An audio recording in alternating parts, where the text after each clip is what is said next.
হিন্দু মেয়ের সাথে প্রেম করা যাবে কিনা। আল্লাহ রাব্বুল আলামিন কোরআনে কারিমে বলেছেন, ওয়ালা আমাতুম মুমিনাতুন খায়রুম মিন মুশরিকাতিন, ঈমানদার নারী সর্বাবস্থায় মুশরিকা নারীর চাইতে উত্তম, শ্রেষ্ঠ।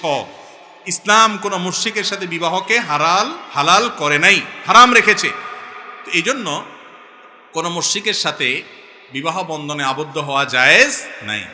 মুশরিককে যদি আপনি বিবাহের নিয়তে প্রেম করেন, তাহলে সেক্ষেত্রে ওই যে কোরবানের নিয়তে গরু চুরি করার মতো হবে আর কি।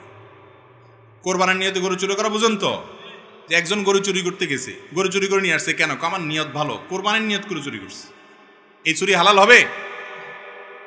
বিবাহ বহির্ভূত রিলেশন, সম্পর্ক হালাল না হারাম?